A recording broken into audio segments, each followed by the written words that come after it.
हमारे समाज की 72 लाख संख्या बता दी, जो 1.5 करोड़ से ज्यादा अकेला जाट समाज है।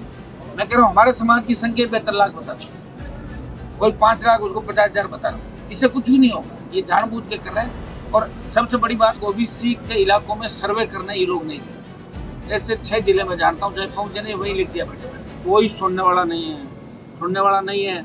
इसीलिए तो बीजेपी के अंदर लोग आ गए बाहर से, सिर्फ ईडी सीबीआई से बचने। राजस्थान की राजनीति में जातिगत आंकड़े और आरक्षण हमेशा से सबसे संवेदनशील और ताकतवर मुद्दे रहे हैं। आगामी स्थानीय निकाय चुनावों के लिए जारी आरक्षण सूचियों के बीच नागौर सांसद हनुमान बेनीवाल ने एक ऐसा सियासी मुद्दा छेड़ दिया है जिससे राजस्थान की राजनीति में भारी उबाल आ गया है।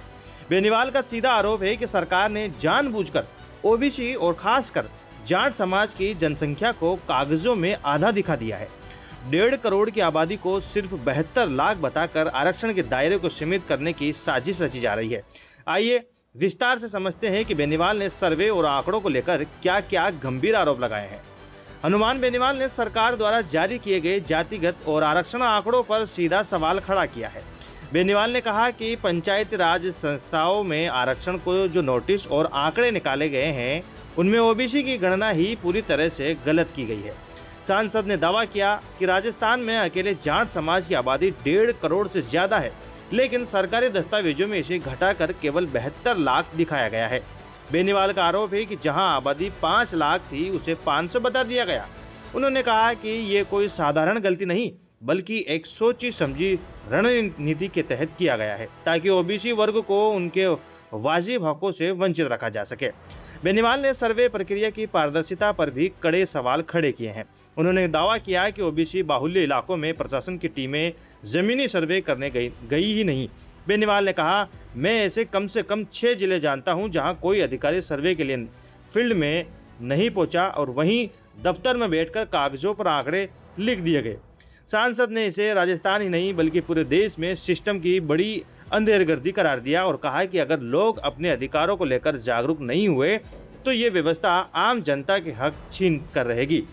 सर, पंचायत राज संस्थाओं में जो आरक्षण की नोटिस निकली है उसमें ओबीसी के आरक्षण को देखिए, ओबीसी की जनगणना ही गलत तरीके से की। हमारे समाज की 72 लाख संख्या बता दी, जो 1.5 करोड़ से ज्यादा अकेला जाट समाज है। ओबीसी का जो परसेंटेज है वो 21 नहीं, राजस्थान में 30% जो बताया है आपका 21% आरक्षण। और राजस्थान में जिस तरह करीब बताया था परसेंटेज, इन्होंने कम किया। इन्होंने करीब जो हमारा पिछला ओबीसी का था उससे बहुत कम संख्या के अंदर आंकड़े। मैं कह रहा हूँ हमारे समाज की संख्या 72 लाख बता रहा हूँ, कोई 5 लाख, उसको 50,000 बता रहा हूँ। इससे कुछ भी नहीं होगा, ये जानबूझ के कर रहे हैं। और सबसे बड़ी बात, ओबीसी के इलाकों में सर्वे करने ये लोग नहीं थे। ऐसे 6 जिले में जानता हूँ, चाहे पहुंचे नहीं वही लिख दिया बैठे। ये तो मतलब एक तरीके से अंधेर कर दी राजस्थान में, पूरे देश के अंदर अंधेर कर दी। और देश के लोगों को अब संभलना होगा, नहीं तो मुझे लग रहा है कि देश की सरकार इसी में लगी है कि लोग रोटी के लिए लड़े, एक दूसरे को मारे और हम आराम से मौज करते हैं। इसी में सिस्टम लगा हुआ है, कोई सुनने वाला नहीं है। इसीलिए तो बीजेपी के अंदर लोग आ गए बाहर से, सिर्फ ईडी सीबीआई से बचने के लिए। ओबीसी आरक्षण की इस विसंगति को लेकर बेनीवाल ने आंदोलन की चेतावनी भी दी है। उनका कहना है कि जनता को बुनियादी मुद्दों और रोटी की लड़ाई में उलझा कर रखा जा रहा है, जबकि सिस्टम में बैठे लोग मलाई काट रहे हैं। उन्होंने कहा कि इसी दबाव और एजेंसियों के डर से बचने के लिए कई नेता सत्ताधारी दल में शामिल हो जाते हैं, लेकिन आरएलपी सड़क से लेकर संसद तक जनता के हकों के लिए लड़ाई लड़ती रहेगी। आरक्षण के इन आंकड़ों पर शुरू हुआ ये विवाद अब आगामी चुनाव में एक बड़ा मुद्दा बनने जा रहा है। तो ये थी हनुमान बेनीवाल द्वारा ओबीसी आरक्षण और जनसंख्या के आंकड़ों पर उठाए गए सवालों की पूरी ग्राउंड रिपोर्ट। जनसंख्या और आरक्षण के आंकड़े सिर्फ चुनावी गणित नहीं बल्कि सामाजिक न्याय का आधार होता है। अगर वाकई सर्वे में इस तरह की लापरवाही हुई है तो ये बेहद गंभीर विषय है। एक जागरूक नागरिक के तौर पर 72 लाख जाट आबादी के सरकारी आंकड़े और बेनीवाल के इस दावे पर आपकी अपनी क्या राय है, कमेंट बॉक्स में जरूर बताइएगा। सटीक, निष्पक्ष और बेबाक राजनीतिक विश्लेषण के लिए देखते रहिए हमारा चैनल रॉयल पत्रिका। जय हिंद।